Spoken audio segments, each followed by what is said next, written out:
요셉이 드디어 애굽의 총리 대신이 되죠. 이것은 하나님이 바로 애굽의 파라오와 그의 신하들의 마음을 움직이셨기 때문에 가능한 겁니다. 38절 보면 바로가 그의 신하들에게 이르되 이와 같이 하나님의 영에 감동된 사람을 우리가 어찌 찾을 수 있으리요. 바로 이 태양신의 아들이라고 불리우는 애굽의 파라오가 애굽의 어떤 신들보다 하나님이 진짜라고, 그래서 모든 신들보다 뛰어난 그런 분이라고 그의 입술로 인정하는 장면이죠. 그러면서 요셉은 하나님의 영에 감동된 사람, 직역하면 하나님의 영이 그와 머무는 사람이다 라고 말한 겁니다. 그래서 45절에 바로가 그래서 요셉에게 애굽식의 이름을 지어주는데 그가 요셉의 이름을 사브낫 바네아라 하고 또 온의 제사장 보디베라의 딸 아스낫을 그에게 주어하니로 살게 하니라. 이 요셉에게 바로가 준 애굽식의 이름은 하나님이 말씀하시니 그가 살리라 라는 뜻이에요. 그러니까 하나님의 말씀이 그를 통해서 나오고 있다. 하나님의 영이 그와 함께 머물고 있다. 그 이야기를 그대로 이 애굽식의 이름으로 풀어서 지어준 것이죠. 이 파라오가 이렇게 이름을 지어주는 것 거기서 끝나는 게 아니라 이제 또 그 가문을 이루어줍니다. 그 당시에 온이라고 불리우는 땅이 있습니다. 거기에 제사장 보디베라의 딸 아스낫을 아내로 삼게 하죠. 여기 온이라고 불리우는 도시는 이 헬리오폴리스라고 불리우는 곳인데 당시 태양신 라라고 불리는 태양신 숭배의 바로 중심지였습니다. 그러니까 요셉의 장인 자체가 이 태양신 숭배의 아주 핵심되는 제사장이었다라는 것입니다. 당시에 파라오는 애굽에서 그 태양신의 아들이었다면 그 다음에 지배하는 강력한 종교적 또 정치적인 권력을 가진 계층이 제사장이었죠. 그러니까 이제 요셉에게 장인이 제사장 가문이 됐다라는 것 자체는 이제 앞으로 든든한 종교적이고 정치적인 후광과 배경이 이제 주어졌다라는 뜻입니다. 사실 이렇게 이름을 짓고 또 장가를 보내주기 전에도 이 파라오는 아주 파격적인 처분을 내립니다. 42절에 자기 인장반지를 빼어 요셉의 손에 끼우고 그에게 세마포 옷을 입히고 금사슬을 목에 걸고 여기 인장반지를 끼워주고 옷을 입혔다. 이게 도대체 어떤 의미일까? 누가복음 15장에서 보면 우리 탕자의 비유를 보게 됩니다. 거기 탕자의 비유의 21절부터 23절까지 보면 이런 말씀이 나와요. 아들이 이르되 아버지 내가 하늘과 아버지께 죄를 지었사오니 지금부터는 아버지의 아들이라 일컬음을 감당하지 못하겠나이다 하나 아버지는 종들에게 이르되 제일 좋은 옷을 내어다가 입히고 손에 가락지를 끼우고 발에 신을 신기라. 그리고 살찐 송아지를 끌어다가 잡으라. 우리가 먹고 즐기자. 바로 이 아들로서 다시 한번 그 탕자를 세워주는데 뭘 합니까? 옷을 입히고 반지를 끼워주는 거죠. 그러니까 파라오가 이런 모습을 하고 있다는 것은 뭘 의미할까요? 거의 아들과 진배가 없다라는 것을 보여주는 행동이었어요. 그러니까 요셉에게서 이러한 일들을 경험할 때 마음이 어땠을까요? 자기가 그동안 겪었던 고생과 수고와 수모들이 다 이 보상되면서 마음에 있었던 억울함도 다 씻겨지는 그런 순간들 아니었을까요? 기적 같은 일이 일어난 거죠. 자신이 한 것은 하나님만 붙들고 놓지 않은 건데, 그리고 또 파라오 앞에 나와서도 하나님의 이야기만 한 것뿐인데 하나님이 정하셨고 하나님이 하신다. 이 말을 담대하게 선포했을 때 너무나도 놀랍게도 그 애굽의 태양신의 아들 파라오가 굴복하고 모든 신하들이 인정을 하고 그러면서 총리 대신 또 애굽의 파라오의 아들과 같은 자리에 올라가게 된 거죠. 요셉이 보면은 참 파란만장한 인생이었죠. 여기까지 올 때까지 얼마나 많은 고생을 했습니까? 형들에 의해서 이제 구덩이에 던져지고 또 노예로 팔리고 또 가서 잘 되나 했더니 또 보디발의 아내에게 누명을 쓰고 감옥에 갇히고 드디어 그 삶이 고생이 끝이 난 거예요. 그래서 이 요셉의 인생이 완전히 바뀌었다라는 것을 성경에서 은연중에 이렇게 표현합니다. 창세기 41장 14절을 보면 이런 말씀이 나옵니다. 이 말을 듣고서 바로가 사람을 보내어 요셉을 불러오게 하였고 사람들은 곧바로 그를 구덩이에서 끌어냈다. 요셉이 수염을 갖고 옷을 갈아입고 바로 앞으로 나아가니. 여기 보면 감옥에서 끌어냈다라고 하지 않습니다. 특별하게 뭐라고 얘기하냐면 이 결국 바로가 요셉을 구덩이에서 끌어내 주었다라고 말을 합니다.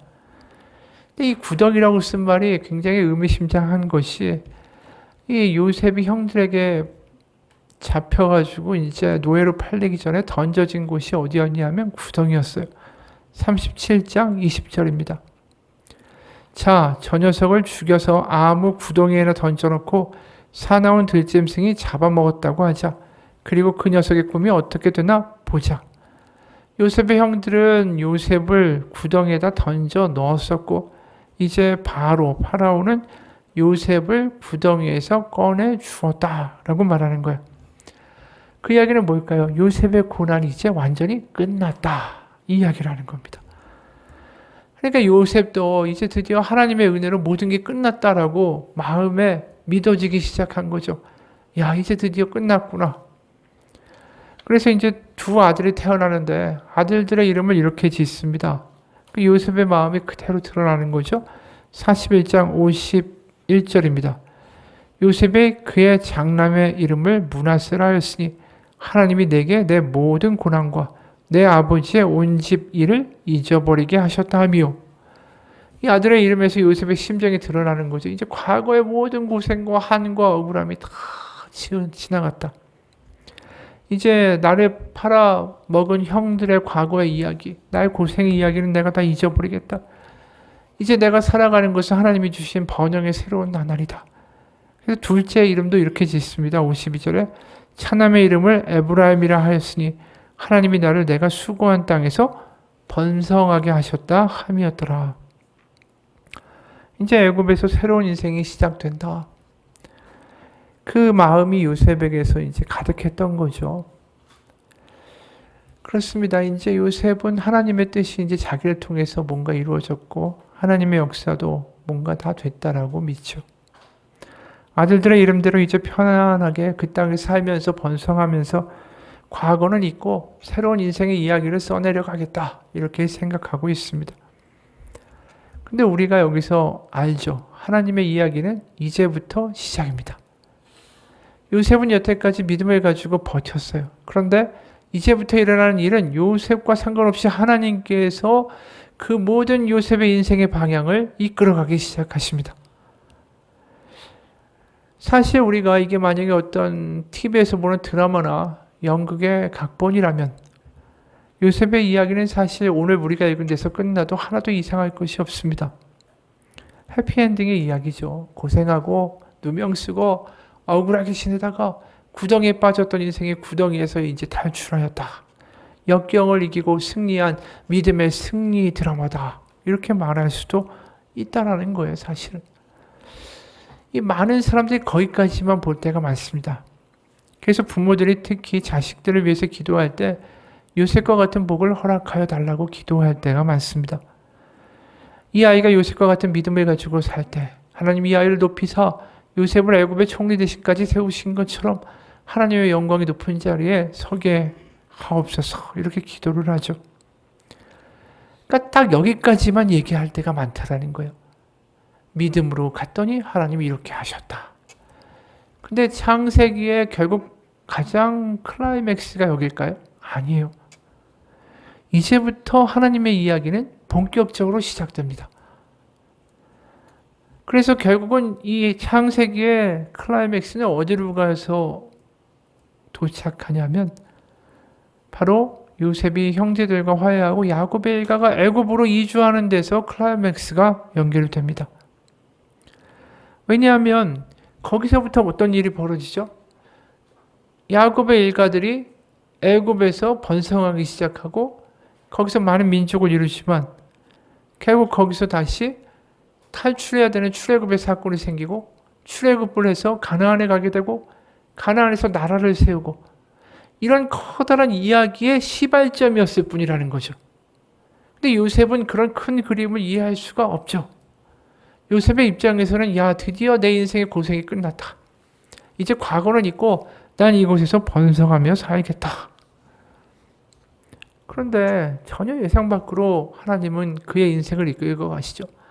나중에 이제 요셉은 예측하지 못했겠지만 자신의 형제들이 갑자기 자기 앞에 나타나는 일들이 벌어지게 되는 거죠. 그리고 특히 유다가 베냐민을 놓고 가느니 내가 차라리 평생 종이 될 테니 베냐민을 보내라고 이야기하면서 요셉이 그 이야기를 듣고 감동을 하면서 형제들끼리 화해가 이루어지게 되죠. 그리고 이미 말한 대로 애굽의 이주, 출애굽의 역사, 가나안으로의 그 노예들의 진격, 그리고 가나안에서 다윗의 왕국이 세워지고 그런 이야기까지 쭉 이어지는 거예요. 그러니까 지금 그 큰 이야기의 시발점일 뿐인데 요셉은 그것을 알 수가 없죠. 이제 고생의 이야기 끝났고 하나님이 드디어 내 모든 고생의 이야기를 끝내셨다. 하나님이 나의 눈물을 닦아주셨다. 여러분, 우리가 오늘 이 요셉의 이야기를 보면서 느끼는 건 그것입니다. 하나님의 이야기는 우리가 생각하는 수준과는 참 다르다라는 거죠.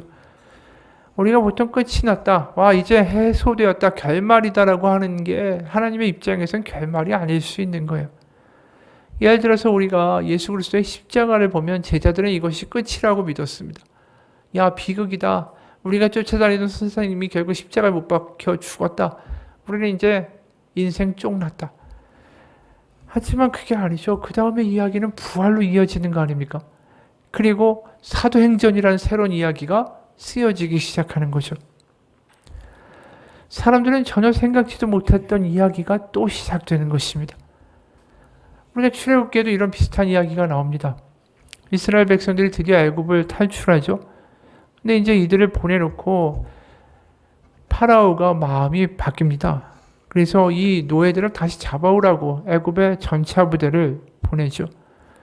그러다 보니까 뒤에는 애굽의 전차 부대가 쫓아오고 있고 앞에는 홍해가 있으니까 이들이 완전히 진퇴양난이 된 거예요. 그리고 도간에 든 쥐의 신세가 된 거죠. 그러니까 이들은 어떻게 자신의 이야기를 만들었습니까? 출애굽기 14장 세 번역으로 보면 10절, 11절 바로가 다가오고 있었다. 이스라엘 자손이 고개를 들고 보니 이집트 사람들이 그들을 추격하여 오고 있었다. 이스라엘 자손은 크게 두려워하며 주님께 부르짖었다. 그들은 모세를 원망하며 말하였다. 이집트에는 묘자리가 없어서 우리를 이 광야에다 끌어내어 죽이려는 겁니까? 우리를 이집트에서 끌어내어 여기서 이런 일을 당하게 하다니 왜 우리를 이렇게 만드십니까? 이집트에 있을 때 우리가 이미 당신에게 말하지 않았습니까? 광야에 나가서 죽는 것보다 이집트 사람을 섬기는 것이 더 나으니 우리가 이집트 사람을 섬기기에 그대로 내버려 두라고 하지 않았습니까? 이들의 시나리오는 이미 끝난 거야. 우리 죽었다. 근데 이들이 생각하는 대로 이야기가 흘러갑니까? 아니죠. 홍해가 갈리고 이들은 홍해를 건너가게 되고 애굽의 전차 부대는 바다에 수장되는 일이 벌어집니다. 우리가 성경을 읽으면서 항상 느끼는 게 뭐냐면 하나님의 이야기는 우리의 이야기가 끝난 곳에서 오히려 다시 시작하고 있다는 걸 보게 돼요. 요셉의 이야기도 출애굽의 이야기도 십자가 이야기도 마찬가지입니다. 한 이야기를 소개하죠. 일제시대에 평양에 살던 백과부라는 사람이 있었는데 17살의 과부가 됐습니다.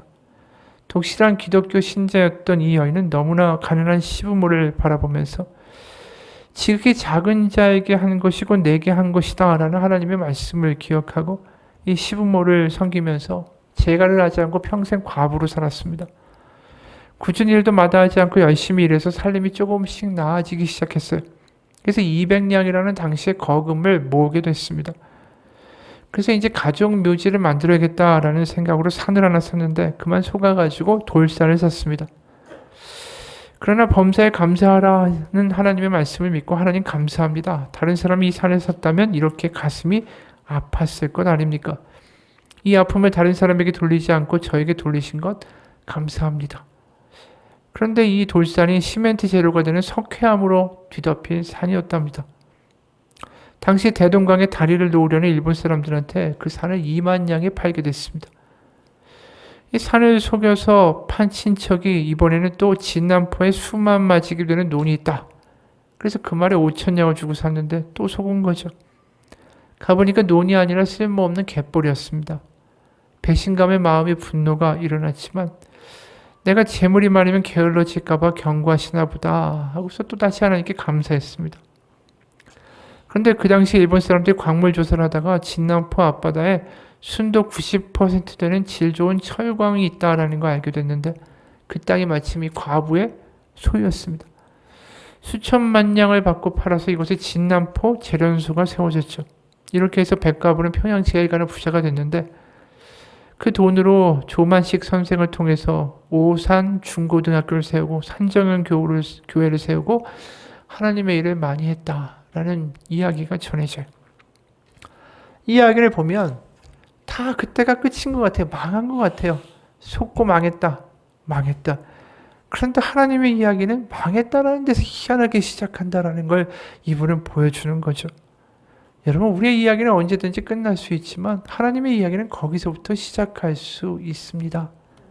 그걸 요셉은 우리 가운데 보여주는 거죠. 그 창세기 50장에서 결국은 자신의 인생을 나중에 돌이켜보니까 이거더라 다시 한번 말하는 대목이 우리가 알고 있는 20절, 21절입니다. 당신들은 나를 해하려 하였으나 하나님은 그것을 선으로 바꾸사 오늘과 같이 많은 백성의 생명을 구원하게 하시려 하셨나니 당신들은 두려워하지 마소서. 내가 당신들과 당신들의 자녀를 기르리이다 하고 그들의 간곡한 말로 위로하였더라. 그러니까 자신의 이야기가 결국은 그냥 자기가 애굽에서 모든 한과 고통을 끝내고 잘 먹고 잘 사는 게 아니라 지켜보니까 정말 자신의 일가뿐이 아니라 많은 사람들의 생명을 가뭄으로부터 구하고자 하신 하나님의 뜻이 있었다. 그걸 다시 한번 또 보게 된다라는 거죠. 우리가 나중에 우리 인생을 마무리하고 하나님 앞에 가게 될 때 우리가 좀 이런 이야기를 할 수 있는 사람들이 됐으면 좋겠어요. 나를 통해서 하나님의 이야기가 쓰여졌고 내가 알지 못하고 그 당시에 그래도 하나님 믿고 걸었더니 하나님이 나중에 보니까 참 놀라운 일을 내 삶에서 이루셨더라. 이렇게 간증할 수 있었으면 좋겠어요. 우리가 우리 수준에서 하나님의 큰 그림을 내가 다 이해하고 내 머릿속에 놓고 내가 다 이걸 헤아리면서 일할 수 있는 깜냥이 되지 못합니다. 그래서 우리가 해야 되는 건 뭐냐 하면 오늘도 끝이 아니라 하나님의 이야기는 하나님 안에서 쓰여지고 있음을 믿으면서 믿음 안에서 오늘을 살아가는 거예요. 그럼 하나님은 그분의 일을 하시겠죠.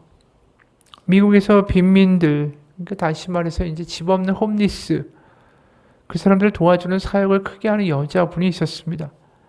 정말 키도 작고 왜소하고 가냘픈 몸매를 가진 분이었어요. 그러니까 그분에게 사람들이 물어요. 어떻게 이렇게 큰 일을 벌일 생각을 했습니까? 그리고 이 일을 어떻게 감당할 수 있게 됐습니까? 애초에 처음 시작할 때 하나님의 계시가 있었습니까? 어떤 일들이나 계기가 있었습니까? 사람들이 다 질문을 하죠. 그래도 이분이 대답해요. 하나님이 나를 이끄시는 방식은 마치 우리가 막연히 생각하는 것처럼 무슨 커다란 등대의 불빛같이 저 멀리 목표를 비추어 주시는 것이 아니었습니다. 주님은 그저 제 발 앞을 비추는 작은 플래시라이트, 손전등과 같은 불빛만을 보여주셨죠. 그래서 나는 그 불빛을 한 발자국 한 발자국을 따라왔더니 지금 이 자리에 있게 된 겁니다. 여러분, 이게 하나님을 믿는 방식이라는 거죠. 우리가 하나님 안에 있으면 결국 우리를 통해서 하나님의 이야기는 써내려가게 될 겁니다. 우리가 베드로를 봐도 그렇습니다. 베드로에게 큰 그림이 머릿속에 있었을까요?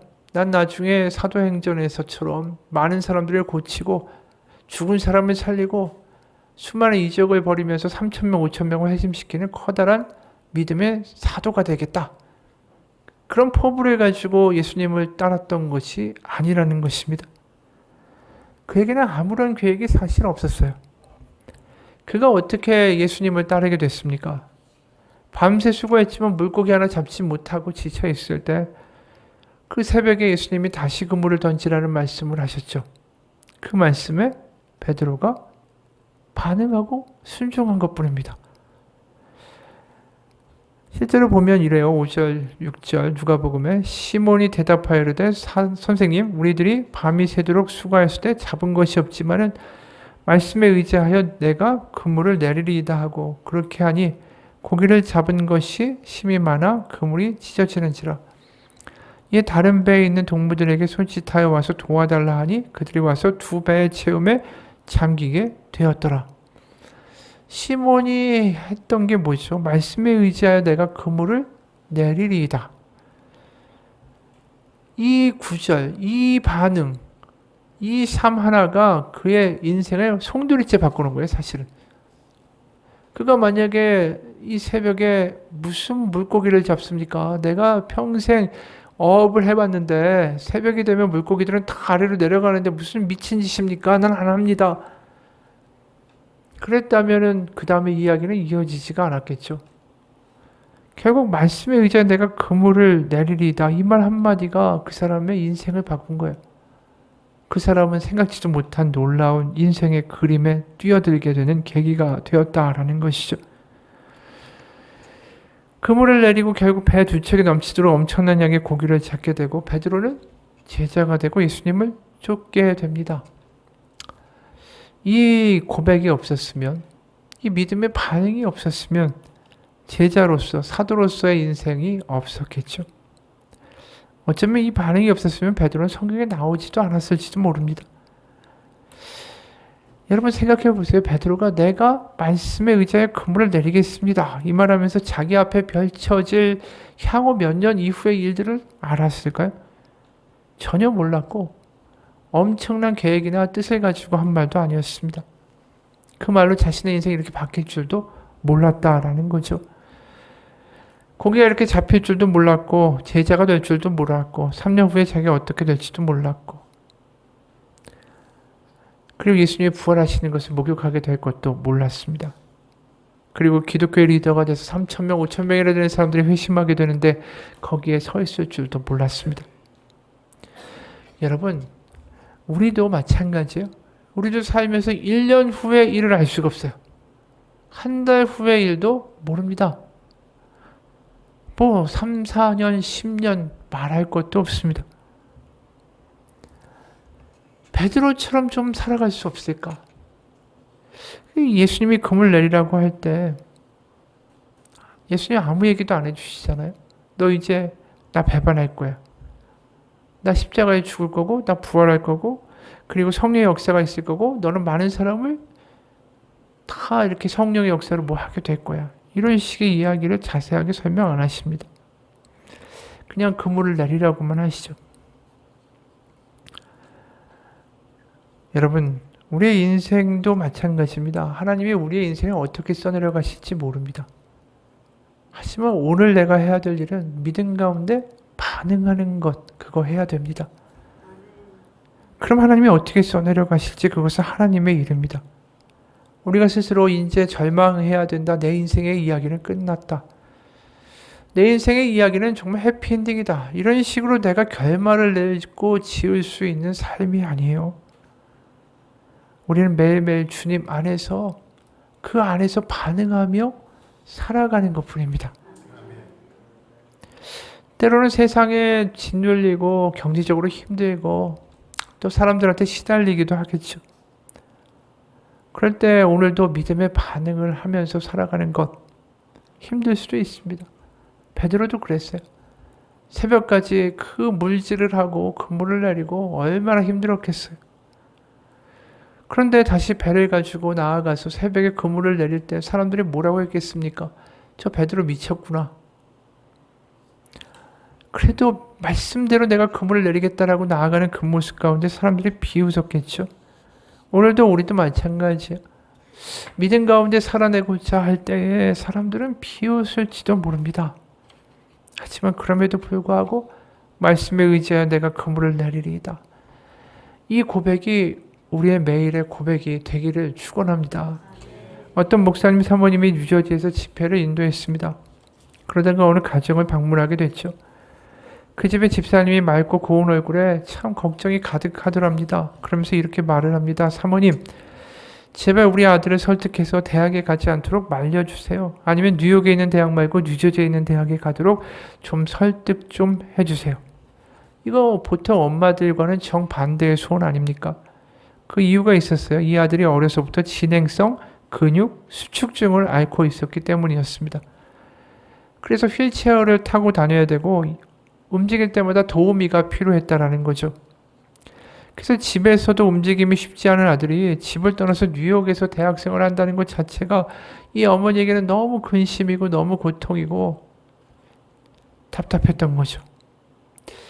아들이 대학을 마칠 때까지 과연 살아 있을 수나 있을까? 걱정해야 되는 어머니는 아들과 함께 지낸 하루하루가 그냥 애타고 절실할 수밖에 없었습니다. 그래서 이 사모님이 그 이야기를 듣고 이 아이의 방에 들어갑니다. 그리고 기도를 해주는데 놀랍게도 성령의 역사가 있어서 이 병의 진행이 멈췄어요. 그리고 이 아이는 정말 최선을 다해서 대학을 졸업했습니다. 거기서 끝난 게 아니라 로스쿨을 갑니다. 변호사가 되겠다고. 주변에서 다 말리죠. 로스쿨의 공부가 얼마나 양이 많은지. 건강도 안 좋은데 감당할 수가 있겠냐고. 근데 이 아이가 이렇게 말하는 거예요. 이 세상에 돈이 없어서 힘이 없어서 무식해서 자기의 기본 권리도 누리지 못하는 불쌍한 사람들이 너무 많습니다. 저는 그들을 변호하고 그들의 인권을 회복시키는 인권 변호사가 되고 싶습니다. 어머니께서 제가 대학 공부를 하는 동안에 너무 애처로웠는지 승낙을 안 하세요. 어머니를 좀 설득해 주세요. 정말 놀랍게도 그렇게 해서 로스쿨을 졸업하고 그리고 아버지는 회사를 그만두고 학교 기숙사에 가서 이제 뒷바라지를 했습니다. 그래 졸업을 하고서 이제 취업을 약속했던 곳에서 이제 이 아이가 가니까 막상 휠체어를 타고 오는 걸 보게 된 거예요. 그러니까 입사를 거절당했습니다. 그러니까 이 친구가 이렇게 말을 합니다. 나를 꼭 필요한 곳으로 보내시기 위해서 주님께서 하신 일이라고. 그러면서 밝게 웃더라는 거죠. 보통 사람 같으면 그렇게 고생해서 하나님 여기까지 왔는데 왜 나에게 이런 시련을 주십니까? 실망하면 더 한데 웃더라는 거예요. 그리고 맨하탄에 있는 다른 로펌에서 일을 시작했고 그 첫 수습 월급으로 이 사모님 교회에 헌금을 보냈습니다. 그리고 이 이메일과 돈을 받은 사모님은 펑펑 울었다라고 합니다. 여러분 이 청년이 살아가야 되는 삶은 되게 힘들겠죠. 그리고 그 고생의 삶이 언제 끝날지도 알 수가 없습니다. 세상이 늘 거부하니까요. 그런데도 이 청년이 하는 일이 뭡니까? 매일마다 믿음의 그물을 던지는 거죠. 하나님은 하신다라는 거예요. 나의 이야기는 끝이 아니다. 하나님께서 하나님의 이야기를 써내려 가신다는 분명히 믿음 가운데 반응하는 거죠. 자기를 거부해도 웃을 수 있고. 그러면서 이분이 하는 이야기가 뭐예요? 나를 꼭 필요한 곳으로 보내시기 위해서 주님이 하신 겁니다. 이 퇴짜를 맞아도 이런 말을 하는 거죠. 이게 믿음으로 말씀에 따라 그물을 내리는 거예요. 사람들의 말이 안 들리고 하나님의 말을 듣기 위해 나는 오늘도 그물을 던진다라는 거죠. 여러분 우리도 마찬가지예요. 매일매일의 삶에서 끝이라고 생각될 때가 있지만 하나님의 이야기는 믿음 안에 있는 사람들을 통하여 계속 쓰여지고 있습니다. 내가 그 그림을 다 보지는 못할지라도 오늘도 믿음 가운데 내가 말씀에 따라 그물을 내립니다. 내가 믿음으로 이 자리에서 반응합니다. 제가 하나님의 말씀을 진리로 믿고 오늘도 살아갑니다. 여러분 그게 우리를 하나님의 이야기로 이끌어가는 믿음입니다. 그래서 우리는 어떤 상황이 되든 아무것도 선택할 게 없는 것 같은 절망에 빠져도 선택할 게 있는 사람들이에요. 그 선택은 뭘까요? 하나님의 말씀을 선택할 수 있다라는 거죠. 그리고 주님과 함께 주님의 이야기를 써내려가기를 축원합니다. 같이 기도하겠습니다. 하나님, 우리는 끝이라고 이야기할 때가 많습니다. 하나님은 그러나 그것은 끝이 아니라고 말씀하십니다. 우리가 볼 때는 이게 다인 것 같습니다. 하지만 하나님이 보시기에 그것은 다가 아닙니다. 우리는 그 큰 하나님의 뜻과 계획을 보지 못합니다. 왜 내가 이렇게 살고 있는지, 왜 내 삶이 이런지, 내 환경은 왜 이런지, 내가 왜 이런 부모님에서 태어났고 이런 배우자를 만났고 이런 아이들을 낳았는지, 또 아이들에게 이러한 일들이 왜 있는지 알지 못합니다. 하지만 그 과정에서도 우리는 할 일이 있습니다. 제가 말씀에 의거하여 그물을 내리겠다고. 오늘도 하나님을 선택하며 하나님 안에 있기를 간구하며 주님을 붙들고 나아갈 때 하나님은 내가 생각하는 끝이 아니라 더 놀라운 하나님의 이야기를 나를 통해 써내려 가실 것을 믿습니다. 나에게 필요한 것은 믿음이라고 말씀하실 때 매일마다 힘들고 지치고 낙담되고 주변 사람들이 뭐라고 할지라도 나는 말씀에 의거하여 그물을 내리는 믿음의 삶을 살아가게 하여 주옵소서. 예수님 이름 받들어 기도합니다. 아멘.